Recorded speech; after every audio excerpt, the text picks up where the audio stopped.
Hello everyone, कैसे हो आप लोग? सभी को नमस्ते, प्रणाम। और ये व्लॉग थोड़ा लेट हो गया है बिकॉज खुद को भी थोड़ा टाइम देना ज़रूरी होता है। और आप लोग थोड़ा प्यार कम दे रहे हो ना, तो थोड़ा डिमोटिवेट हो जाती हूँ कभी कभी, इसलिए व्लॉग 2-3 दिन से नहीं डाल रही थी। और पिछले व्लॉग में जैसे मैंने बताया था कि राम मंदिर जब हम गए थे तो क्या क्या प्रोसेस हुए थे अंदर मंदिर तक जाने में, तो मैं थोड़ा शॉर्ट में आपको बता देती हूँ। तो यहाँ पे सबसे पहले मैं बात बताऊँ कि अगर अपने इंडिया में ये मंदिर होता तो चारों तरफ इतनी दुकानें होती ना, और इतने बाजे बजते, इतना लाउडली सब कुछ होता है कि पता चलता दूर से। और यहाँ पे ना मंदिर के नज़दीक जाके ही पता चला कि यहाँ पे मंदिर है, जब तक मंदिर दिखने ना लगा। और दुकानों की तो पहली बात है। दूसरी बात ये कि फटाफट हम लोग घर से रेडी होते हैं, जाके मंदिर में एंट्री लेते, दरवाज़ा खुला रहता है और दर्शन करते हैं, आ जाते हैं वापस। यहाँ क्या था मैं आपको बताती हूँ। हम लोग को कुछ भी आइडिया नहीं था, और मेरी एक फ्रेंड रहती भी है, देन उनसे मैंने पूछा भी नहीं था। मुझे लगा कि क्या करना है यार, जाना ही तो है मंदिर में, दर्शन ही तो करना है।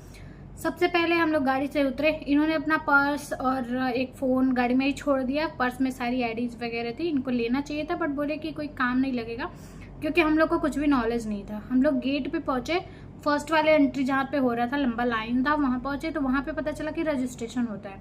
एक रजिस्ट्रेशन कैंप भी बना है, देन आप फ़ोन से भी कर सकते हैं।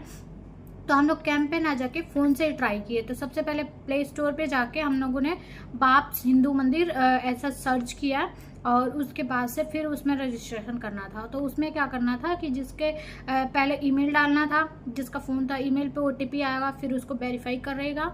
फिर देन उसके बाद इसमें इनकी आईडी गई, आई थिंक कि पासपोर्ट या फिर पासपोर्ट नहीं, कोई एक और आईडी गई थी।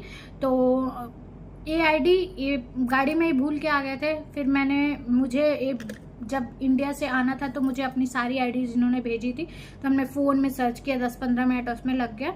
तो हम आईडी नंबर लेके उसमें एंटर किए। देन एंटर करने के बाद इनका तो एक हो गया कि आईडी बन गया। फिर उसमें ऐड करना था कि मैं भी इनके साथ हूँ, क्योंकि ये तो अकेले जाते नहीं। फिर उसमें क्या था कि मेरी आईडी और मेरी सारी आईडीज़ मेरे मतलब इनके ही पास थी, और इनके फ़ोन में थी। तो एक फ़ोन इनका रूम पे था, यहाँ पे गाड़ी में था।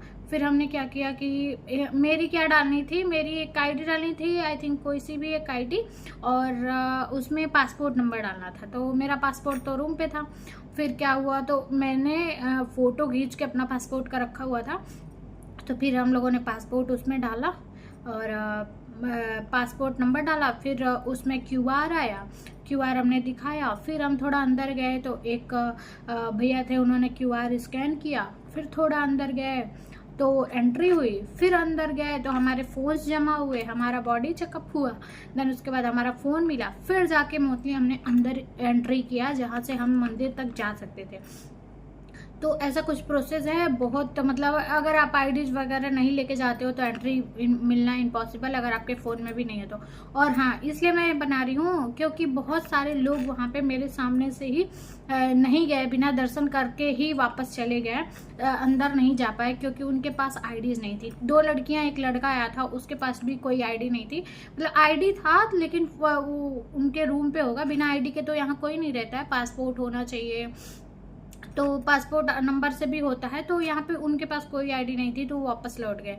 तो ये मुझे लगा कि बताना ज़रूरी है, तो ऐसा कुछ करके हमने एंट्री लिया। तो यही था इन्फॉर्मेशन, एक छोटा सा। और ये छोटी सी वीडियो बस इस इन्फॉर्मेशन के साथ ही ख़त्म करती हूँ। कल से व्लॉग आएगा, तो चलिए मिलते हैं कल नए प्यार से ब्लॉग के साथ। तब तक के लिए बाय।